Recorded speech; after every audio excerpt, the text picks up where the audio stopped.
porque você não pode acelerar e nem voltar ao tempo. O futuro, então você pode planejar, mas prever não. O que pensam sobre você, as ações dos outros, as mudanças inesperadas, uma crise, o próprio corpo em todos os aspectos. Então, você pode se cuidar, mas você não controla o envelhecimento ou as reações biológicas. O teu nascimento, obviamente, e nem a tua própria morte. Nada disso você controla. Então, o controle das coisas é só uma ilusão. E essa semana, pensando sobre isso, sobre o controle que a gente gosta de ter sobre as coisas, eu me lembrei de um episódio, quando os discípulos, eles estão dentro de um barco, e Jesus, ele vai ao encontro desses discípulos, e ele está andando sobre as águas. E é muito curioso, a maneira que Deus escolheu, que Jesus se encontrasse com eles, não é? Jesus andando sobre as águas. Eu quero ler com você, Mateus 14, 25 ao 32. Vamos ver o que aconteceu naquele dia. Alta madrugada, Jesus dirigiu-se a eles andando sobre o lago. Quando o viram andando sobre o lago, ficaram aterrorizados e disseram: é um fantasma, e gritaram de medo. Mas Jesus imediatamente lhes disse: tenham coragem, sou eu, não tenham medo. Senhor, disse Pedro, se és tu, manda-me ir ao teu encontro sobre as águas. Venha, ele respondeu. Então Pedro saiu do barco, andou sobre as águas e foi em direção a Jesus. Mas quando reparou no vento, ficou com medo e, começando a afundar, gritou: Senhor, salva-me. E imediatamente Jesus estendeu a mão, segurou-o e disse: homem de pequena fé, por que você duvidou? Quando subiram no barco, o vento cessou. Olha só, Jesus anda por cima das águas, por cima do lago. Fisicamente, isso a gente sabe que é impossível. Mas essa cena está nos falando que Deus, Ele não está preso ao tempo. Deus está acima das incertezas, das mudanças repentinas, do futuro, da morte e de tudo aquilo que nós não podemos controlar. É isso que essa cena nos ensina, que Deus está acima de tudo isso. Deus está acima daquilo que a gente tenta ter o controle e não consegue. E aí tem outro episódio, Marcos 4, 40 ao 41. Olha só o que está escrito. Então perguntou aos seus discípulos: por que vocês estão com tanto medo? Ainda não têm fé? Eles estavam grandemente apavorados e perguntavam uns aos outros: quem é esse que até o vento e o mar lhe obedecem? Deus é soberano. O controle das coisas é uma ilusão. Olha para essa pessoa que está do teu lado, se você veio acompanhado, e diga para ela assim: don't worry, be happy.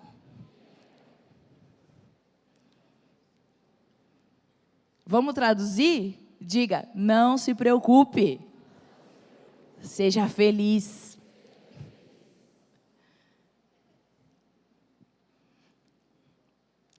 Se nós não temos o controle das coisas, então, se eu posso me cuidar, se eu posso até me organizar, mas eu não consigo controlar nada, então o que eu tenho?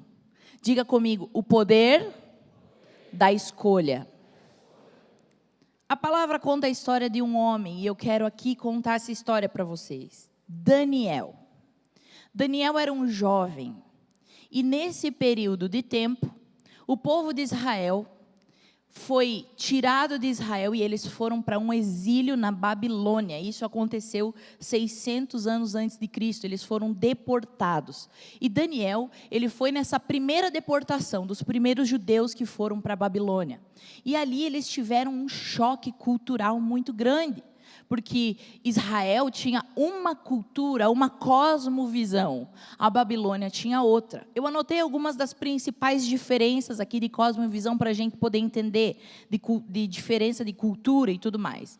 Primeiro, a religião. Era uma diferença do monoteísmo para o politeísmo. Então, Israel tinha um só Deus. Israel acreditava em Deus, Yahvé, o Deus criador de todas as coisas. Não tinha imagens, era um Deus. Agora, na Babilônia, era uma religião politeísta, tinham vários deuses, muitas imagens. Os principais deuses ali eram Marduk e Ishtar. E ainda tinha um choque cultural, porque eles muitas vezes eram pressionados a adorar esses deuses. Outra diferença era a cultura e o estilo de vida. Israel tinha uma cultura simples, era agrícola, era centrada na Torá, nas leis de Deus. A Babilônia não, a Babilônia era uma cultura de cidade gigante. Tinha arquitetura, era um avanço na ciência, na astronomia, era uma cultura urbana e imperial. Então era totalmente diferente. Terceira diferença era a alimentação e os costumes. Israel tinha leis alimentares rígidas. A palavra em hebraico que ainda hoje eles usam é kosher. São as leis rígidas que eles têm para alimentação. Eles não comem qualquer tipo de comida. A Babilônia não. Eles, além de não ter restrição alimentar, eles ainda ofereciam as comidas aos ídolos, às imagens, aos deuses deles. Outra diferença era o sistema político. Israel, eles tinham uma teocracia, ou seja, era Deus como autoridade suprema. Até os reis tinham que se submeter às leis de Deus. Na Babilônia era uma monarquia absoluta, e os reis eles eram representantes dos deuses na terra. E outra diferença era o lugar de adoração, porque em Israel o centro espiritual era em Jerusalém, e na Babilônia tinham vários templos espalhados, e uma idolatria institucionalizada. Billy Graham disse uma frase, o evangelista. Ele falou assim, a Bíblia é mais atual que o jornal de amanhã. Essa história fala muito ao nosso coração, porque esse jovem, ele foi levado para a Babilônia. Então, quando você consegue entender o contexto histórico, de que a Babilônia era um lugar totalmente diferente de Israel. E era uma onda cultural contra ele, contra a maneira de agradar a Deus. Você consegue entender que ela é muito bem aplicada a nós hoje. O que é uma cosmovisão de um povo? É o conjunto de crenças, valores, ideias que uma cultura compartilha para entender o mundo, a vida, o ser humano e o que é certo ou errado. Eu vou dar um exemplo, por exemplo, dessa cosmovisão brasileira que a gente não percebe que a gente tem, que é o mentir para agradar. Eu lembro de um episódio onde eu estava num lugar fora do país, e eu estava com uma amiga brasileira e um amigo inglês que ele trouxe o irmão dele junto naquela conversa. E ele veio apresentar o irmão dele, ele falou assim, não e tal, porque esse aqui é o fulano e tal, e ele não é meu irmão, ele é adotado. Gente, eu e a minha amiga brasileira, a gente fez assim, a gente foi para trás, e aí eu falei, ele é teu irmão então? Ele é teu irmão? Sim. A gente começou, não, ele é teu irmão do coração, porque olha, só faltou a gente abraçar o outro e falar para ele, você é importante. Se você não é da família dele, você é da nossa. A gente ficou com uma dó do menino, e o menino estava normal, ele, eu sou adotado. E a gente já, meu Deus, falar isso. Aquele momento, a gente estava vivendo ali um choque cultural. Porque os ingleses, eles não têm isso de mentir para agradar ou de contornar para não ofender. Eles falam a verdade nua e crua, seca. E nós, que não somos acostumados com isso, a gente quase caiu para trás. E assim a gente consegue ver outros momentos. Por exemplo, na nossa cultura, que a gente sempre tem uma tendência a abraçar, a escolher a pessoa que necessita e não a pessoa que merece. A sempre elevar o coitadinho, mas não a pessoa que lutou, que mereceu, entendeu? É uma cultura, a gente pode ver isso em todos os realities possíveis brasileiros. Quando tem uma pessoa que é perseguida, uma pessoa que é coitadinha, todos os brasileiros escolhem aquela pessoa, mas não a outra pessoa que merece. Isso é muito nítido na nossa cultura. A gente também ver o jeitinho brasileiro desenrolado, que não precisa estudar, que não precisa passar por etapas, porque a gente desenrola. É o jeitinho brasileiro. Essas são cosmovisões brasileiras que a gente tem hoje na nossa cultura. E muitas vezes a gente adota como natural. Olha só, Daniel 1, capítulo 3, versículo 8. O que aconteceu? Depois, o rei ordenou a Aspenaz, o chefe dos seus oficiais, que trouxesse alguns dos israelitas da família real e da nobreza, jovens sem defeito físico, de boa aparência, cultos e inteligentes que dominassem vários campos do conhecimento e fossem capacitados para servir no palácio do rei. Ele deveria ensinar-lhes a língua e a literatura dos babilônios. Da sua própria mesa, o rei designou-lhes uma porção diária de comida e de vinho. Eles receberiam treinamento durante 3 anos e depois disso passariam a servir ao rei. Entre estes encontravam-se alguns que tinham vindo de Judá: Daniel, Ananias, Misael e Azarias. O chefe dos oficiais deu-lhes novos nomes a Daniel. A Daniel deu o nome Beltesazar, a Ananias Sadraque, a Misael Mesaque e a Azarias Abdenego. Daniel, contudo, decidiu não se tornar impuro com a comida e o vinho do rei e pediu ao chefe dos oficiais permissão para se abster deles. Olha só, nesse texto a gente vê que Daniel, então, ele é escolhido pelo rei da Babilônia para aprender sobre aquela cultura, para começar a servir ao rei. Porém, nesse momento, ele decide não se contaminar com aquela comida. E é muito profundo o que nos ensina esse texto. Porque esse texto ele foi escrito em hebraico. E a palavra em hebraico é Sam Alev, que a tradução literalmente significa decidiu no seu coração. Então não foi assim, Daniel decidiu não se contaminar, como se Daniel também decidiu tomar um suco de laranja em vez do suco do limão. Não, Daniel decidiu no seu coração. Aqui a gente está falando de uma decisão consciente, firme, intencional. É uma escolha racional, uma vontade estabelecida. Daniel decidiu no seu coração não se contaminar. Ou seja, é um compromisso com valores e uma identidade espiritual. Aqui a gente consegue ver que a convicção interna leva a uma atitude externa. Não foi um impulso emocional do momento. Foi um posicionamento diante da pressão. Então, tem uma cultura, uma cosmovisão que está me pressionando. E eu vou me posicionar diante dela, porque eu decidi no meu coração. Josué 24:15 está escrito: se, porém, não agrada a você servir ao Senhor, escolham hoje a quem servirão. Se aos deuses a que os seus antepassados serviram além do Eufrates, ou aos deuses dos amorreus, em cuja terra vocês estão vivendo. Eu, porém, e a minha família serviremos ao Senhor.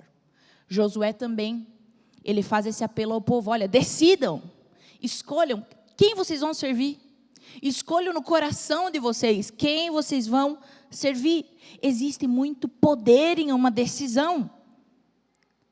Olha para essa pessoa do teu lado e diga assim: arrependimento não é uma emoção. Arrependimento é uma decisão. Agora você olha para mim e fala assim: porque o arrependimento é uma mudança de rota.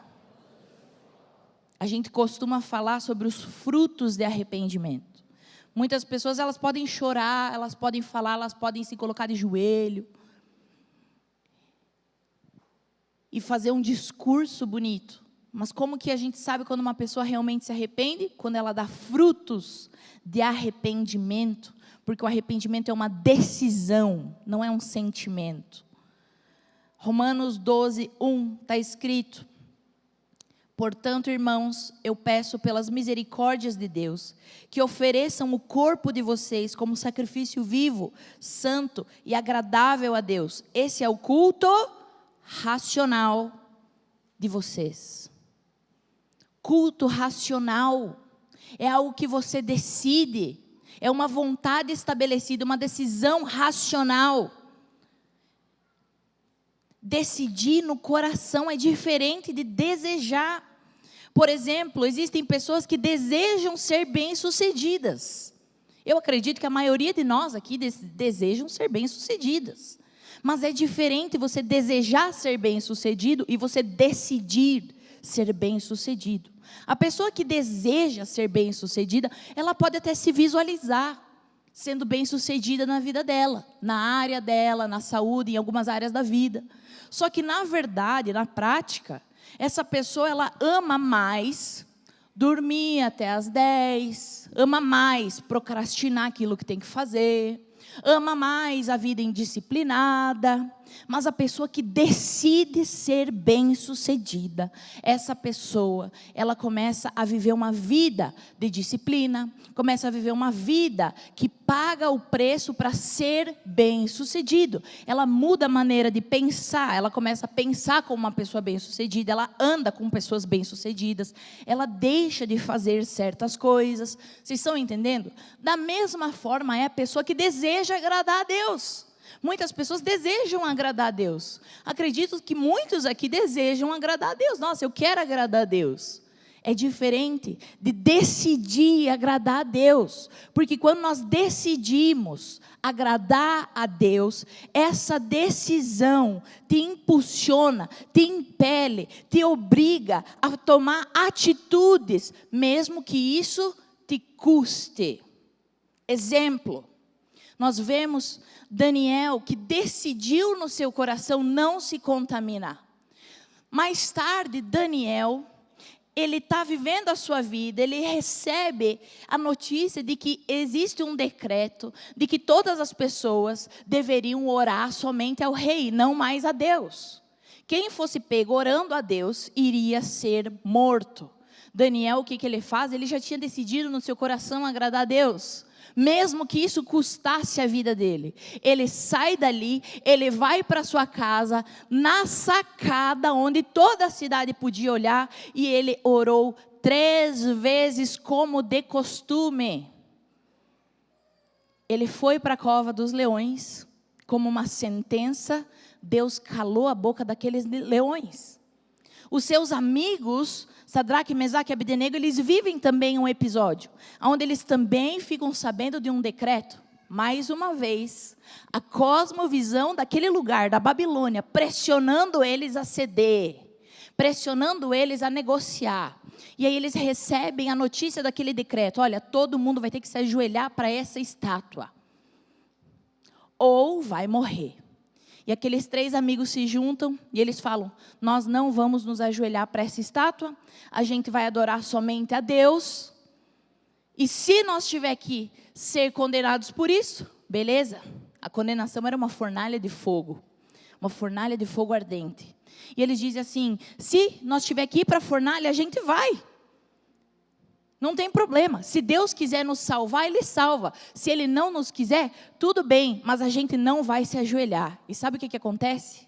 Eles vão para a fornalha de fogo, mas aí a palavra conta que o rei, olhando eles entrando naquela fornalha, ele vê um 4º homem junto com eles 3. Ele vê um 4º homem, e quando eles saem da fornalha, nem o fio do seu cabelo tem cheiro de queimado.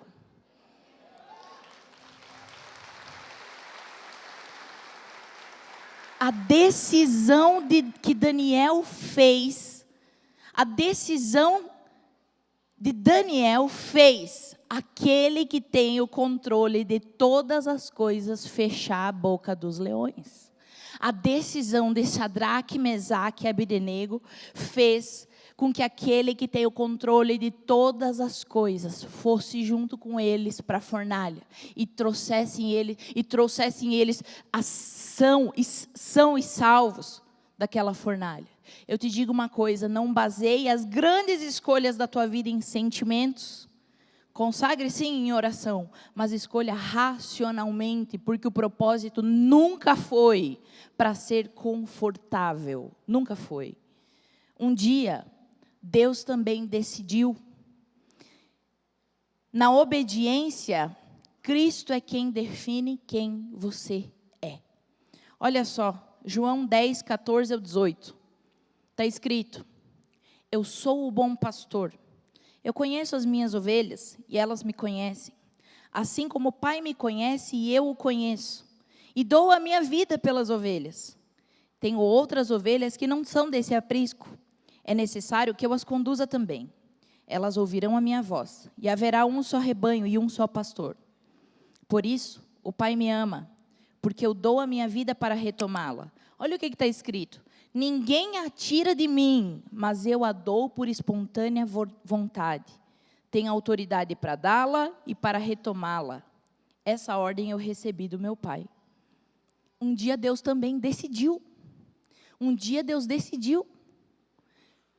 Jesus decidiu, por livre e espontânea vontade, dar a sua vida.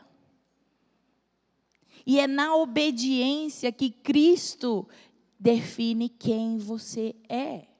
Então, uma coisa que eu tenho para te dizer é que quando você decide no teu coração agradar a Deus, esse momento de decisão do coração, ele é muito mais importante e decide muito mais quem você é do que a pior coisa que você já fez.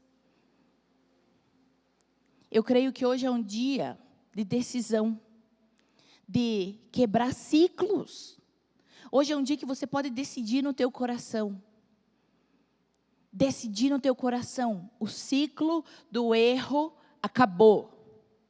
O ciclo de ter uma família destruída acabou em mim.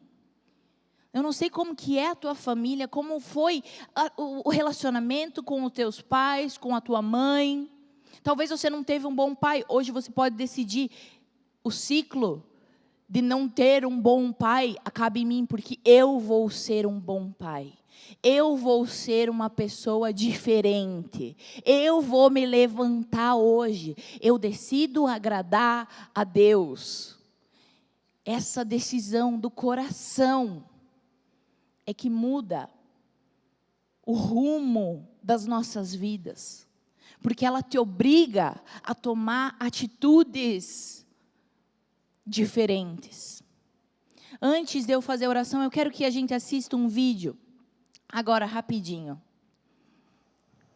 Pode apagar as luzes. Imagine se olhando para um vaso do mar diante de você. Você se abaixa, põe a mão na água e traz um pouco de água até você. Imediatamente a água começa a escorrer pelos dedos até a mão estar vazia.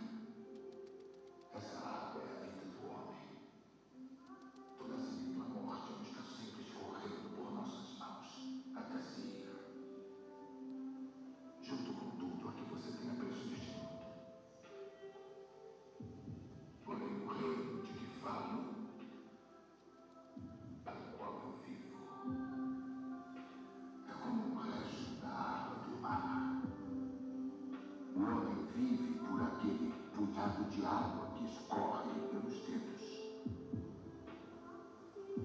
Mas aqueles que seguem Jesus Cristo vivem para aquela expansão infindável de mar. Viver é Cristo. Morrer. Quero que você se coloque de pé. Sabe, você pode ter muitas ansiedades, preocupações.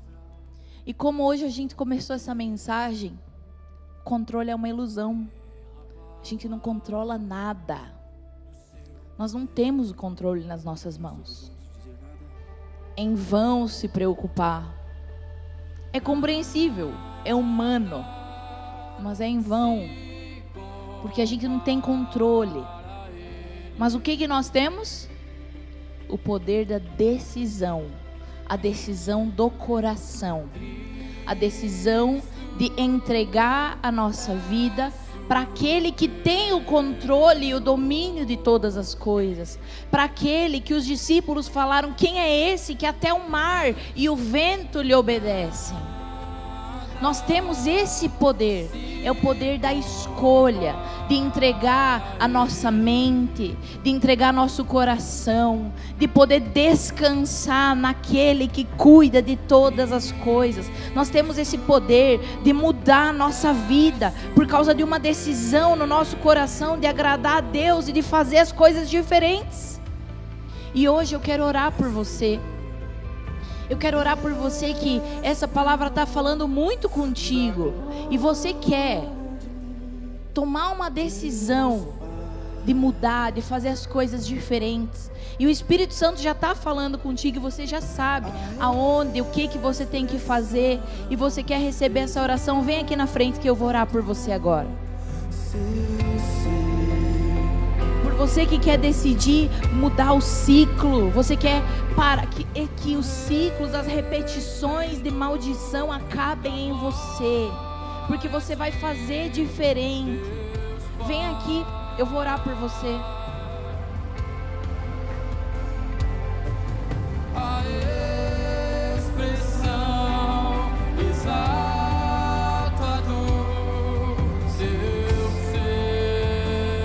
Pode ir falando com Deus com as tuas próprias palavras.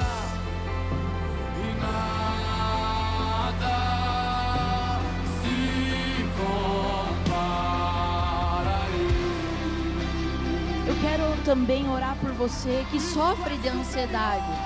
Você tem muitas preocupações e a tua ansiedade muitas vezes fala pelo teu corpo. Você tem até sintomas físicos de ansiedade. Vem aqui, eu vou orar por você.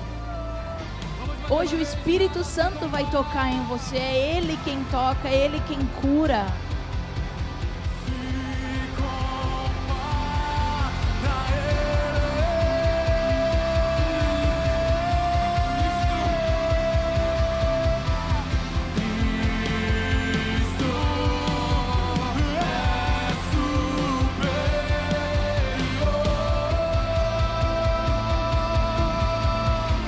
Vai falando com Deus, com as tuas próprias palavras.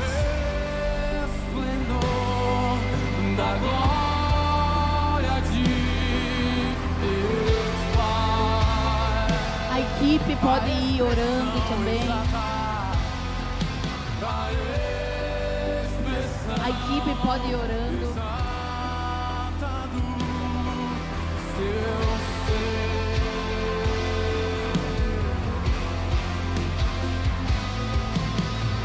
Você que está aí no banco, na tua cadeira, você pode levantar as tuas mãos e orando, agradecendo a Deus por tudo que Ele tem feito. Fale com Ele nesse momento. A expressão exata do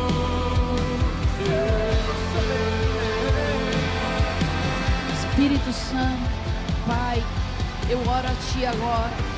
Em nome de Jesus, por cada pessoa que está aqui hoje.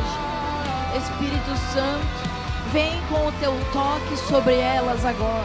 Em nome de Jesus, tira, Pai, toda a preocupação, toda a raiz hereditária. Tira, Pai, todo o mal, toda a seta maligna sobre a vida deles agora. Em nome de Jesus, Espírito Santo, vem com o Teu toque, trazendo alívio, trazendo a paz que excede todo entendimento agora.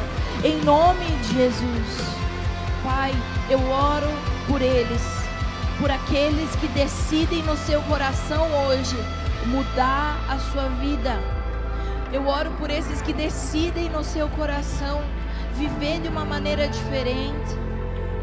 Pai, vem agora sobre a vida deles com o Teu toque. Vem com a capacitação do Teu Espírito, trazendo graça, direção. Em nome de Jesus, traz graça, traz o perdão dos pecados. Que eles sejam perdoados hoje, em nome de Jesus. Eu cubro eles agora com teu sangue. Eu declaro que pelo sangue de Jesus eles são redimidos. Pelo sangue de Jesus eles são justificados. Pai, vem sobre a vida deles, trazendo um novo tempo, uma nova história, uma história de liberdade, uma história que vai honrar e glorificar o teu nome, em nome de Jesus, em nome de Jesus. Espírito Santo, vem agora com teu toque, em nome de Jesus. Vem, Espírito Santo. Agora você pode começar a falar para Deus, entregar para Ele aquilo que você quer entregar. Se você precisa pedir perdão a Deus por algo, você pode pedir perdão agora. Entrega a tua vida a Ele. Você pode dizer: Senhor, eu quero te entregar minha mente, minha maneira de pensar. Eu quero pensar diferente. Você pode dizer para Ele: Espírito Santo, me dá da tua graça para eu tomar decisões que te agradam. Você pode pedir: Espírito Santo, me dá entendimento da tua palavra, em nome de Jesus. Pede assim, ó, me dá amor pela palavra, me dá amor pela leitura. Eu quero entender os teus caminhos. Diga para Ele.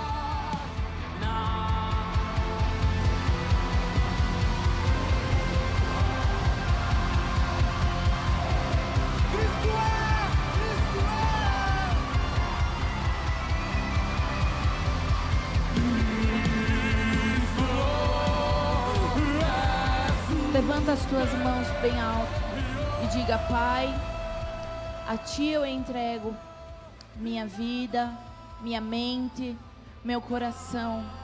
Eu te peço, me dá graça, entendimento e o Teu favor. Eu quero tomar decisões que engrandeçam a Ti e glorifiquem o Teu nome. Eu declaro, em nome de Jesus, que um novo tempo começa hoje na minha vida. Eu te peço, me dá uma nova maneira de pensar. Diga assim: eu declaro a tua palavra que diz: quem pode entender a mente do Senhor? Nós, porém, temos a mente de Cristo. Diga: eu declaro que eu tenho a mente de Cristo. Eu me abro para o Espírito Santo ter liberdade em mim. Eu me abro para receber a paz que excede todo entendimento. Obrigada, Pai, por tudo. Obrigado pela Tua paz. Obrigado porque eu posso descansar sabendo que o Senhor tem o controle e o domínio de todas as coisas. Obrigado, Pai. Amém e amém.